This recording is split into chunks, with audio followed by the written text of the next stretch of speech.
పూటకో మాట మార్చే రమణానంద్ గారిది కొత్త అవతారం. ఏనాడైనా సాయిబాబా ముస్లిం అన్నానా? అన్నావో లేదో ఇప్పుడే చూపిస్తా. నువ్వు అబద్ధం చెప్పావు అని తెలిస్తే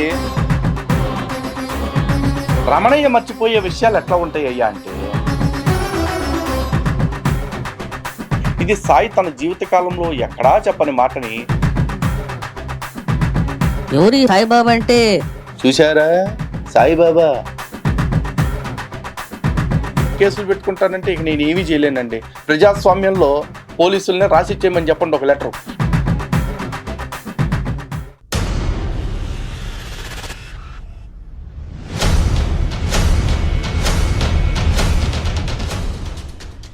హిందూ బంధువులందరికీ జై శ్రీరామ్. పూటకో మాట మార్చే రమణానంద్ గారిది కొత్త అవతారం ఈరోజు మీకు చూపించబోతూ ఉన్నాను. మొన్నటికి మొన్న తన ఆశ్రమంలో అంటే ఒక పట్టుమని 10-12 రోజుల క్రితం పెట్టిన ఒక ప్రెస్ మీట్ లో ఈ రమణానంద ఏం మాట్లాడాడో వినండి. సాయిబాబా ముస్లిం అని ముద్ర వేస్తున్నారు. సాయిబాబా ముస్లిం అని సచ్చరిత్రను రచించినటువంటి హేమత్ పంత్ చెప్పాడా? శుద్ధ బ్రాహ్మణులని చెప్పాడు. ఎక్కడ ఎన్నో అధ్యాయంలో? పోని కాసేపు అది పక్కన పెడదాం. 36 మంది షిరిడి సాయిని ప్రత్యక్షంగా సేవించిన భక్తులను ఇంటర్వ్యూ చేసి బివి నరసింహస్వామి ఏమన్నాడు? శుద్ధ బ్రాహ్మణుడు, బ్రాహ్మణులకే బ్రాహ్మణుడు అన్నాడు. ఎప్పుడు ఎక్కడ రమణయ్యా? ఎవరన్నారు, ఎప్పుడన్నారు అని చెప్పకుండా వాళ్ళు అన్నారు వీళ్ళు అన్నారు అంటే సరిపోద్దా? చెప్తా. ఈ విధంగా ఎక్కిరాల భరద్వాజ, శరత్ బాబూజీ ఇట్లాంటి రచయితలు, సాయి ప్రచారకులు ఏమన్నారయ్యా? ఒక్కరన్నా సాయి ముస్లిం అన్నారా? ఇప్పుడు వాళ్ళు అన్నారా లేదా పక్కన పెడితే, ఎవరు ఎక్కిరాల భరద్వాజ, ఎవరా శరత్ బాబూజీ? వాళ్ళు ఏమన్నా వ్యాసుడు వాల్మీకి కాదు కదా. నీకులాగానే వాళ్ళు కూడా ఇప్పుడు ఎక్కిరాల భరద్వాజ ఉండేవాడు. ఆయన తెల్లార్లు సిగరెట్ పీకలు పీలుస్తూనే ఉండేవాడు. ఆయన సాయి గురించి చెప్పాడని చెప్పేసి నువ్వు చెప్తున్నావు. ఆయన చెప్పకపోయినా చెప్పావు. ఇక్కడ ఇంకో క్లియర్ విషయం ఏంటంటే, పోనీ ఎక్కిరాల భరద్వాజ చెప్పారు అందాం అనుకున్నా ఆయన కూడా సాయి బ్రాహ్మణుడు అన్న విషయాన్ని ఒప్పుకోరా. 32 సంవత్సరాలు సాయి జీవితాన్ని మదించి వేలాది ప్రవచనాలు చెప్పి షిరిడి సాయిబాబా మీద 60 గ్రంథాలు రచించినటువంటి నేను ఏనాడైనా సాయిబాబా ముస్లిం అన్నానా? అనలేదు. సిద్ధగురువులు అబద్ధాలు చెప్పొచ్చా? అన్నావో లేదో ఇప్పుడే చూపిస్తా. నువ్వు అబద్ధం చెప్పావు అని తెలిస్తే ముక్కు నేలకు రాస్తావా? మరి జస్ట్ క్వశ్చన్ చేస్తున్నాను, చెప్తా ఇప్పుడు అది కూడా. చూసారా, ఇక్కడ ముస్లింస్ను అవమానించడం కాదు. సాయిబాబా హిందువు కాదు, సాయిబాబా ముస్లిం అంటున్నారు కాబట్టి ముస్లిం ముస్లిం అన్నటువంటి ముద్ర వేసి మీరు సాయి భక్తుల్ని కించపరుస్తున్నారు కాబట్టి ప్రస్తావన చేస్తున్నాను. చూసారా, ఇక్కడ ముస్లిమ్స్ని అవమానించడం కాదు అని స్పష్టంగా చెప్తున్నాడు. ఎందుకంటే ముస్లిమ్స్ అంటే ఆ మాత్రం భయం ఉండాలి. కానీ హిందువులను అవమానిస్తున్నాడు. మరి హిందువులకు చెప్తున్నాడు ఆ విషయం? చెప్పట్లా. ఎందుకంటే హిందువులు ఎట్టాగు ఎర్రగొర్రెల్లాగా ఆ ఎదురుగా కూర్చుని అలా సపట్లు కొడతా ఉంటారు కదా, అందుకని. అయితే నిన్న మొన్న పాపం సారు షిరిడీలో కూర్చుని ఒక భయంకరమైన అగ్నికార్యం చేశాడండి. అంటే మంట పెట్టుకుని ఏదో చేశాడు. దానికి ఆయన హవనం అని పేరు కూడా పెట్టుకున్నాడు. దాన్ని నిజానికి హవనము అనకూడదు. ఎందుకంటే హవనము అనేది ప్రకృతి శక్తుల్ని అనుకూలపరుచుకోవటానికి, అదేవిధంగా స్వాహాకారాలతోటి వైదిక దేవతలకి హవిస్సులు సమర్పించి వారిని సంతృప్తి పరచటానికి. కానీ శాస్త్ర ప్రమాణాల ప్రకారం చూసుకుంటే ఒక వ్యక్తి ఎంతటి గొప్ప సిద్ధత్వాన్ని సాధించినా సరే ఆ వ్యక్తిని భౌతికంగానే చూడాలి. అతనికి ఎటువంటి అగ్ని కార్యము, ఎటువంటి హవనాలు, యజ్ఞాలు, హోమాలు ఇవేవి చేయకూడదు. ఎందుకంటే యజ్ఞము, హోమము, హవనము ఇత్యాది ద్వారా మనం సమర్పించే హవిస్సులని అగ్నిదేవుడు తీసుకుని వెళ్ళి మనం ఏ దేవతనైతే సంకల్పం చేస్తున్నామో ఆ దేవతకి అందచేస్తాడు. కానీ ఇక్కడ షిరిడి సాయి ఎక్కడున్నాడు ఎవరికి తెలియదు. షిరిడి సాయి సమాధి షిరిడిలో ఉంది. అక్కడికి వెళ్ళి ఏదన్నా సమర్పించాలంటే అగ్నిదేవుడు అక్కర్లేదు, అండ్ అగ్నిదేవుడికి అంత అగత్యము పట్టలేదు. అగ్నిదేవుడు అంటే ఎవరు మరి? ఋగ్వేదంలోని మొట్టమొదటి మంత్రంలోనే చాలా స్పష్టంగా చెప్తున్నారు. అగ్నిమీళే పురోహితం యజ్ఞస్య దేవ ఋత్విజం హోతారం రత్నధాతమం అని చెప్పేసి. అగ్నిదేవుడు సాక్షాత్తు దేవతలందరికీ కూడా పురోహితుడు వంటి వాడు. అంటే దేవతలందరికీ హితం కలగటం కోసం దేవతలకి శక్తిని ప్రసాదించే హవిస్సుల్ని ఆయన స్వీకరించి స్వయంగా వాటిని ఆ దేవతలకి అందచేస్తారు అని చెప్తారు. మరి అలాంటి అగ్నిదేవుడికి పోయి ఈ సాయిబుకి హవిస్సులు పట్టుకెళ్లాల్సిన అవసరం ఎందుకు వస్తుంది? మళ్ళీ ఇప్పుడు ఈ మాట చెప్పంగానే సాయిబుని ఎవడో నీకు చెప్పింది అని చెప్పేసి ఈ రమణానంద్ వచ్చేస్తాడు. ఇప్పుడు ఆడు ఈడు చెప్పిన దాన్ని ప్రమాణంగా చూపించావు అనుకోండి, ఇప్పుడు ఆడికి ఏం తెలుసు ఈడికి ఏం తెలుసు నా బొచ్చు అనే అంత అవకాశం ఉంది. ఎందుకంటే రమణయ్య గారికి అసలుకి బీభత్సమైన అహంకారం కదా. కాబట్టి ఆడిది ఈడిది పక్కన పెట్టి అదే స్టేట్మెంట్స్ పక్కన పెట్టి రమణయ్యదే పట్టుకుందాం. మళ్ళీ అదే స్టేట్మెంట్ రమణయ్య ఇచ్చిన స్టేట్మెంట్లే చూద్దాం. చెప్పా కదా మొన్నే ఒక భయంకరమైన అగ్ని పని ఏదో చేశాడని. ఆ అగ్ని పనిలో బాబు ఏం చెప్తున్నాడో చూడండి ఒకసారి. త్రిరాత్ర ధ్యాన సంయుక్తః అల్లా శాసన పాలకః అల్లా శివేతి వాచకః ఏకీశ్వరేతి ఘోషకః స్వాహా. ఈ భయంకరమైన యజ్ఞంలో అల్లా శాసనాన్ని పాటించేవాడా అని చెప్తూ అల్లా శివేతి అంటే ఇద్దరు ఒకటే అని చెప్తూ చేస్తున్నాడు కదా. ఇంతకీ ఈ రచన దేనిలోది అనుకుంటున్నారా? సాయి సహస్రనామ స్తోత్రము. ఇది ఎప్పుడు పెట్టారు? జస్ట్ ఈ మధ్యే. ఎవరు రాశారు అనుకుంటున్నారేమో, రామణయ్య కూర్చొని రాసేసాడు. దానికి అనుష్టుప్ ఛందస్సు అని ఒక పేరు కూడా పెట్టాడు ఈ శ్లోకాలకి. అయితే పాపం అనుష్టుప్ ఛందస్సులో రాసే ప్రయత్నం చేశాడు. నిజానికి అనుష్టుప్ ఛందస్సుకు ఉండే లక్షణాలు ఏమిటి అంటే 4 పాదాలు, పాదానికి 8 అక్షరాలు, వెరసి 32 అక్షరాలు ఉండాలి. కానీ కేవలం 32 అక్షరాలు ఉన్న ప్రతిదీ అనుష్టుప్ ఛందస్సు అయిపోతుందా అంటే అవ్వదు. ఇక్కడ అంటే ఈ సహస్రనామ స్తోత్రం మొత్తం మీరు చూసినట్లయితే కనుక అనేక దుష్ట సమాసాలు, అనేక వైరు సమాసాలు ఉంటాయి అన్నమాట. అఫ్కోర్స్ ఈ దుష్ట సమాసాలు, వైరు సమాసాలు అనే వాటికి మన వాడికి భేదం తెలియకపోవచ్చు, కానీ రాసుకెళ్ళిపోయాడు. కానీ ఇప్పుడు అవన్నీ విశ్లేషణ చేయాలంటే చాలా టైం పట్టేస్తుంది కాబట్టి కొన్ని చెప్తా ఉన్నాను. ఉదాహరణకు ఇప్పుడు అల్లా శివేతి అని చెప్పేసి చెప్పారు కదా, ఈ టైప్లో దీనికి మించిన భయంకరమైనవి కూడా ఉంటాయి. యాజ్ ఇట్ ఈజ్ బుక్ కూడా రాశాడు, కావాలంటే బుక్ చూడండి. ఇప్పుడు అసలు స్టోరీలోకి వెళ్దాం. ఎందుకంటే నిన్న మొన్న షిరిడీలో చేశాడు కదా ఈ రమణయ్య, అదే ఆ భయంకర బీభత్స భయానక హవనం. ఆ హవనంలో ఒకానొక శ్లోకాన్ని అనుష్టుప్ ఛందస్సులో రాయబడ్డ శ్లోకంతో యజ్ఞం చేసే ప్రయత్నం చేశాడు. ఆ శ్లోకాన్ని విని ఆ వేషాన్ని చూసి మీ కళ్ళు బయర్లు గమ్మి మీరు ఏమైనా అయిపోతే నాది రెస్పాన్సిబిలిటీ కాదు. వెళ్ళి సిద్ధగురు రమణానంద ఆశ్రమం అని చెప్పేసి భువనగిరి దగ్గర ఒకటి ఉంది నాగిరెడ్డిపల్లిలో, అక్కడికి వెళ్ళి అడగండి. ఓకే, సో వినండి ఫస్ట్. ముస్లిం పదార్థవాచకః అల్లా మాలిక్ సుభాషితః ఖురాన్ జ్ఞాన ప్రబోధకః శోచిష్టః రయిమాన్ ఋషా స్వాహా. విన్నారు కదా. ఇప్పుడు ఈ శ్లోకానికి అర్థం మీకు తెలియాలిగా. ఆ అర్థానికంటే ముందు మీకు తెలియాల్సిన షాకింగ్ విషయం ఏంటి తెలుసా? ఇప్పుడు ఏ హవనం అయితే షిరిడీలో చేశాను అని చెప్పేసి చెప్పాడో ఆ హవనానికి సంబంధించిన లైవ్లో నుంచి ఇది మొత్తం కటింగ్ చేసేసాడు. ఇప్పుడు మీరు ఆ వీడియో చూస్తే ఇదేది మీకు కనపడదు. కానీ రమణయ్య మర్చిపోయే విషయాలు ఎట్లా ఉంటాయి అయ్యా అంటే, తాను ఒక పుస్తకం రాశాడని, ఆ పుస్తకంలో ఇవన్నీ అలాగే ఉంటాయని గుర్తుండదు. అందుకే మొన్న శంకరాచార్యుల వారి విగ్రహాలు తీసి బయటపడండి అనే వీడియో కూడా ఫేస్బుక్లో, యూట్యూబ్లో లైవ్ ఇచ్చాడు. కానీ యూట్యూబ్లో నుంచి తొలగించేసిన ఈ పెద్ద మనిషి ఫేస్బుక్లో నుంచి తొలగించలా. ఆ విధంగా మనకి దొరికిపోయాడనమాట. అంతే, ఎతికితే ఇది కూడా ఫేస్బుక్లో ఉండొచ్చు. కానీ అక్కడ దాకా వెళ్ళాల్సిన అవసరం ఏముంది? పెద్ద ఆయన రాసిన పుస్తకమే ఉంది కదా. ఇప్పుడు ఆ పుస్తకాన్ని ఒకసారి మీకు చదివి వినిపిస్తాను, చూడండి. ఆ తర్వాత దాని అర్థం ఏమిటో చెప్తాను. చూస్తున్నారు కదా. సిద్ధగురు శ్రీరమణానంద మహర్షి విరచిత 200 శ్లోకాత్మక షిరిడి సాయి సహస్రనామ స్తోత్రము 76, 77 శ్లోకాల్లో.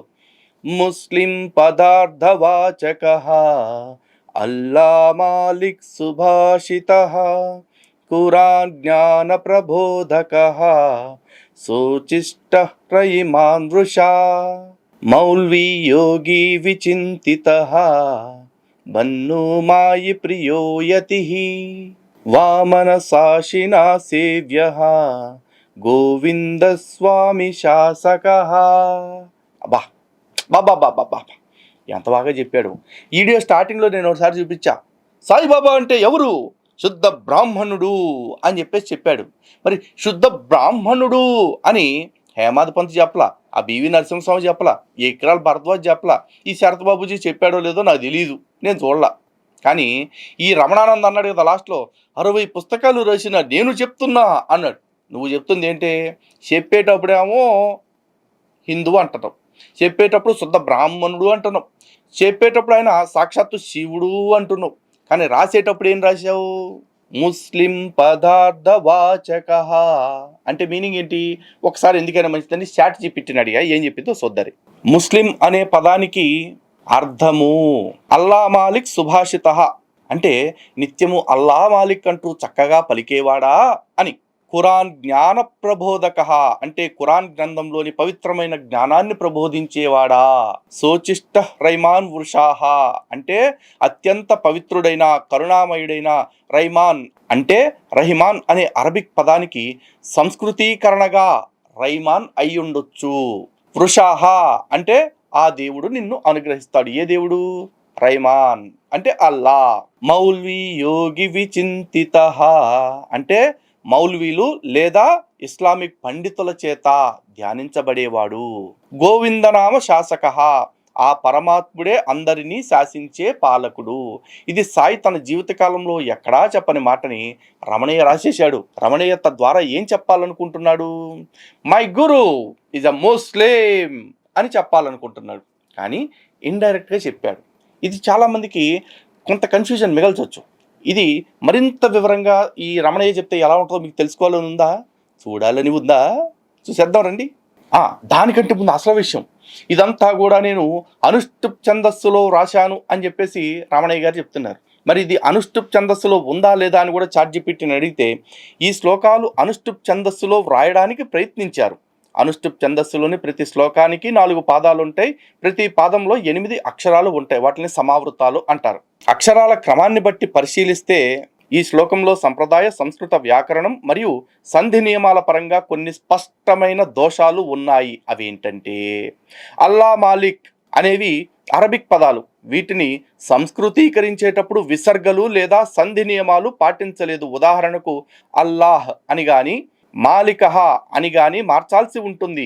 ఇక్కడ కేవలం హిందీ ఉర్దూ పదాన్ని అలాగే వాడేశారు. వీటిల్ని దుష్ట సమాసాలు అంటారు. అలాగే ఖురాన్ జ్ఞాన, ఖురాన్ అనే పదం చివర అన్ ఉంది. సంస్కృత సంధి నియమాల ప్రకారం నకారం తర్వాత జ్ఞా అంటే జా ఇన్యా వస్తే అక్కడ సంధి జరిగి ఖురాన్ జ్ఞాన లేదా ఖురాన్ జ్ఞాన అని కలిపి పలకాలి. కానీ ఇక్కడ విడివిడిగా ఉంచటం వ్యాకరణ నిషిద్ధము. ఇవి కొన్ని దోషాలు చెప్తా ఉన్నాను. రమణయ్య సిద్ధ గురువు కదా, మరి సిద్ధ గురువుకి అసలు ఈ భాషా దోషాలు ఎందుకు వస్తున్నాయి అది కూడా మాట్లాడతాం. రైమాన్ వృషాహ, అది వృషాహ, మళ్ళీ వృషణం అనుకోకండి. ఇస్లామిక్ పదమైన రహిమాన్ను బలవంతంగా సంస్కృతంలాగా మార్చటానికి రైమాన్ అని రాశారు. సంస్కృతంలో దీనికి సరైన ధాతువు లేదా అర్థము కుదరదు. మౌల్వీ యోగి అనే ఉర్దూ అరబిక్ పదం, దీన్ని యోగి అని సంస్కృత పదంతో కలిపి సమాసం చేయటం గ్రామ్య లేదా వైరి సమాసం కిందకి వస్తుంది. ఇదన్నమాట. ఇక బన్ను మాయి ఈ పదాలు సంస్కృత నిఘంటువులో లేవు. ఇవి వ్యాకరణబద్ధమైన పదాలు కూడా కావు. చదువుతుంటే ఇవి ఏదో ఒక ప్రాంతీయ నామాన్ని లేదా గురువుల పేర్లను బలవంతంగా శ్లోకంలో ఇమిడ్చినట్లుగా తెలుస్తోంది. ఇక దీని మొత్తం సారాంశం ఏంటి అంటే ఇది ప్రాచీనమైన లేదా ప్రామాణికమైన సంస్కృత శ్లోకం కాదు. సర్వధర్మ సమన్వయం కోసం లేదా ఒక నిర్దిష్ట సంస్థ లేదా సంప్రదాయం కోసం ఆధునిక కాలంలో వ్యాకరణ నియమాలను పెద్దగా పట్టించుకోకుండా కేవలం ఛందస్సు అంటే అక్షరాల సంఖ్య మాత్రం సరిపోయేలా కూర్చిన శ్లోకము. బాబు రమణయ్య, శ్లోకం అంటే కేవలం పాదాల్లో అక్షరాలు సరిపోతే అది ఛందస్సు అయిపోదు. ఆ ఛందస్సుకు తగ్గట్టుగా భావము భాష్యము కూడా కుదిరేలాగా రాయాలన్నమాట. అలా రాయకపోతే ఇన్ని దోషాలతో కూడి ఉంటుంది. ఇక ఇప్పుడు రమణయ్య తన గురువు స్వయంగా ఒక ముస్లిం అని చెప్పిన మాట నేను చూపిస్తాను, చూడండి. చూసారా, కబీర్ దాస్ తర్వాత ఇక తిరుగులేనటువంటి గురువు వచ్చాడు. ఎవరైనా షిరిడి సాయిబాబా. ఎవరి సాయిబాబా అంటే గొప్ప సూఫీ యోగి. చూశారా, సాయిబాబా గొప్ప సూఫీ గురువంట. అయితే చాలామందికి ఈ సూఫీ అనే దాని పట్ల ఒక కన్ఫ్యూజన్ ఉంది. కాబట్టి ఆ సూఫీ అంటే ఏంటి అని తెలిపేలాగా మరొక స్పష్టమైన వీడియో చేస్తాను. అప్పుడు సూఫీ తత్వం ఏంటి, సూఫీ కుట్రలు ఏంటి అన్నీ మీకు తెలిసిపోతాయి. కానీ ముందు సూఫీ అనేది ఇస్లాం యొక్క అంతర్భాగము. వాళ్ళు ఇస్లాంలోనే మరొక రకంగా ప్రాక్టీస్ చేశారు తప్ప వాళ్ళు ఇస్లాంకి భిన్నంగా ఎప్పుడూ వెళ్ళలేదు. సో సాయిబాబా సూఫీ ముస్లిం అన్న విషయాన్ని రమణానంద స్వయంగా చెబుతూ ఉన్నాడు. అంతేనా? సాయి ఆహారం గురించి రమణ ఏం చెప్తున్నాడు ఓ తూరేనండి. బాబా ముస్లిము, బాబా మాంసం తింటాడు అని పనికి మాలిన కూతలు కూస్తూ ఉంటారు. ఒక సిద్ధ గురువు ఏమైనా తింటాడు, అగ్ని కూడా భక్షిస్తాడు. నీకు తినే శక్తి లేదు, నువ్వు నోరు మూసుకొని కూర్చో. తినే శక్తి ఉంది కదా, తింటాడు. అబ్బా, సిద్ధ గురువు ఏమైనా తింటాడు అంటే ఇప్పుడు రమణయ్య గారు గతంలో చెప్పారు కదా, ఏమని చూడండి.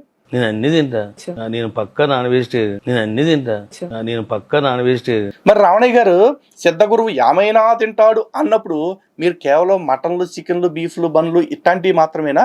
అగ్ని కూడా తిని చూపించే అవకాశం ఏమన్నా ఉందా? ఒక్కసారి అది కూడా మా కళ్ళ ముందు చూపించేశారనుకోండి, నేను అగ్నిని కూడా భక్షిస్తాను రా అన్నారనుకోండి, అది చూసి మేము కూడా మానేస్తామండి మిమ్మల్ని విమర్శించడం. మీ సిద్ధత్వం చూశాక అబ్బో అంటే మీరే చెప్పారు కదా సిద్ధుడి క్వాలిఫికేషన్ ఏంటనేది. ఆ సిద్ధత్వాన్ని చూసిన తర్వాత ఇక మిమ్మల్ని విమర్శించే సాహసం మేము చెయ్యం. కాబట్టి మీరు అగ్నిని ఎప్పుడు తింటారు, ఎలా తింటారు మాకు చూపిస్తే నేను కూడా వస్తాను, నేను కూడా అంత పెట్రోల్ పోస్తాను నోట్లో. ఎందుకంటే మీరు తినగల సమర్థులు కాబట్టి. లేదు నేను బాబా గురించి చెప్పాను నాకు ఆ సిద్ధి లేదు అంటారా? ఓకే, కాకపోతే మీరు సిద్ధ గురువు అని ప్రచారం చేసుకోవటం మానేయండి, ఓకేనా? ఈ కండిషన్కి కూడా ఒప్పుకోకపోతే కేసులు పెట్టుకుంటానంటే ఇక నేను ఏమీ చేయలేనండి. ప్రజాస్వామ్యంలో పోలీసుల్ని రాసిచ్చేయమని చెప్పండి ఒక లెటర్.